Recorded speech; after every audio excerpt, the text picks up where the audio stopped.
دنیاوی زندگی ایک آزمائش ہے، اس کی حقیقت کچھ اس طرح ہے۔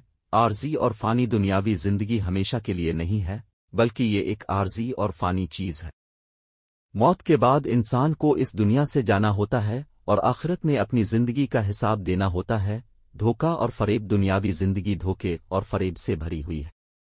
اس کی چمک دمک اور لذتیں انسان کو گمراہ کر سکتی ہیں۔ آزمائش دنیاوی زندگی ایک آزمائش ہے جس میں اللہ تعالیٰ اپنے بندوں کو آزماتا ہے۔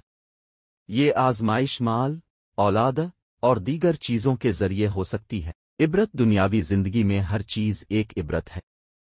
ہمیں اس دنیا میں ہونے والے واقعات سے سبق سیکھنا چاہیے۔ شکر اور صبر دنیاوی زندگی میں ہمیں اللہ تعالیٰ کی دی گئی نعمتوں پر شکر ادا کرنا چاہیے اور مشکلات پر صبر کرنا چاہیے۔ آخرت کی تیاری دنیاوی زندگی میں ہمیں آخرت کی تیاری کرنی چاہیے۔ نیکیاں کرنا اور برائیوں سے بچنا ہی آخرت میں کامیابی کا سبب ہوگا۔ دنیاوی زندگی کی حقیقت کو سمجھنے کے لیے ہم درج ذیل باتوں پر غور کر سکتے ہیں۔ موت ایک ایسی حقیقت ہے جس سے کوئی نہیں بچ سکتا۔ ہمیں ہر وقت موت کا خیال رکھنا چاہیے اور اس کے لیے تیار رہنا چاہیے۔ آخرت ایک ایسی زندگی ہے جو دنیاوی زندگی کے بعد شروع ہوگی۔ یہ زندگی ہمیشہ کے لیے ہوگی اور اس میں انسان کو اپنے اعمال کا بدلہ ملے گا۔ حساب آخرت میں ہر انسان کو اپنے اعمال کا حساب دینا ہوگا۔ ہمیں اپنے اعمال سے ڈرنا چاہیے اور نیک اعمال کرنے کی کوشش کرنی چاہیے۔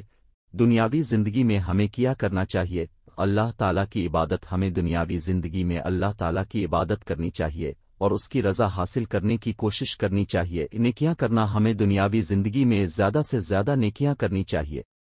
نیکیوں سے ہماری آخرت سنورے گی۔ برائیوں سے بچنا ہمیں دنیاوی زندگی میں برائیوں سے بچنا چاہیے۔ برائیوں سے ہماری دنیا اور آخرت دونوں برباد ہو سکتی ہیں۔ آخرت کی تیاری ہمیں دنیاوی زندگی میں آخرت کی تیاری کرنی چاہیے۔ نیکیاں کرنا اور برائیوں سے بچنا ہی آخرت میں کامیابی کا سبب ہوگا۔ دنیاوی زندگی کو کھوجنا ایک گہرا جائزہ فانی پن سے آگے، جبکہ دنیاوی زندگی کی عارضی اور فانی طبیعت کو اکثر تسلیم کیا جاتا ہے۔ اس تصور کو گہرائی سے سمجھنا ضروری ہے۔ ہم مسلسل تبدیلی کے ماحول میں رہتے ہیں، پیار کرنے والے آتے جاتے ہیں، کیریئر بدلتے رہتے ہیں۔ اس ناپائیداری کو تسلیم کرنا ہمیں ہر لمحے کی قدر کرنے اور کسی بھی عارضی چیز سے وابستگی نہ رکھنے میں مدد کرتا ہے۔ چمک دمک سے آگے دنیا اکثر اپنے لالچوں سے ہمیں فریب دیتی ہے۔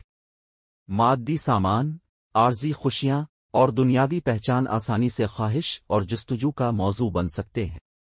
تاہم ان دنیاوی دھوکہ دہی کی نوعیت کو یاد رکھنا ضروری ہے۔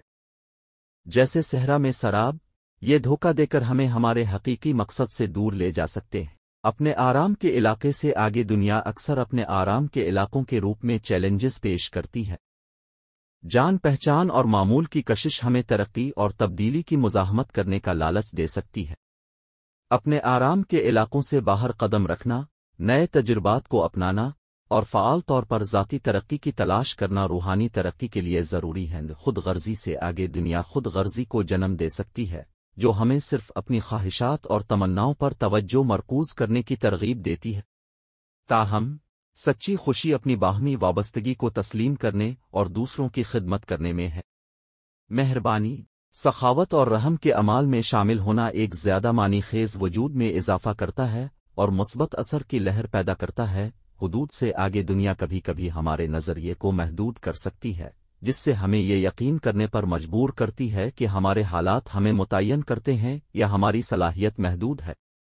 یہ یاد رکھنا ضروری ہے کہ ہم وسیع صلاحیتوں کے حامل روحانی وجود ہیں۔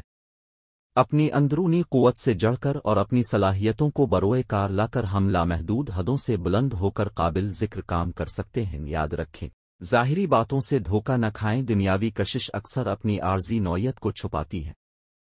گہرے مفہوم اور مستقل اقدار تلاش کریں، صرف منزل پر ہی توجہ نہ دیں بلکہ اس زندگی کے ذریعے پیش کردہ تجربات اور ترقی کے مواقع پر بھی توجہ دیں۔ مثبت اثر چھوڑی اپنے سے بڑی کسی چیز میں حصہ ڈالیں۔ دوسروں کی خدمت کے لیے اپنی زندگی کا استعمال کریں، رہنمائی اور خود شناسی حاصل کریں۔ دنیاوی زندگی کی الجھنوں کو سلجھانے کے لیے مذہبی تعلیمات، ذاتی غور و فکر اور دوسروں کی حکمت کو استعمال کریں۔ دنیاوی زندگی کی حقیقی نوعیت کو سمجھ کر ہم اس کی چیلنجوں کا مقابلہ کر سکتے ہیں اور اس کے مواقع سے ذاتی نشو و نما، روحانی تکمیل اور پائیدار اثر حاصل کرنے کے لیے فائدہ اٹھا سکتے ہیں۔ دنیاوی زندگی ایک عارضی اور فانی چیز ہے، لہٰذا ہمیں اس سے دھوکہ نہیں کھانا چاہیے۔ ہمیں اس دنیا میں اللہ تعالیٰ کی رضا حاصل کرنے کی کوشش کرنی چاہیے اور آخرت کی تیاری کرنی چاہیے،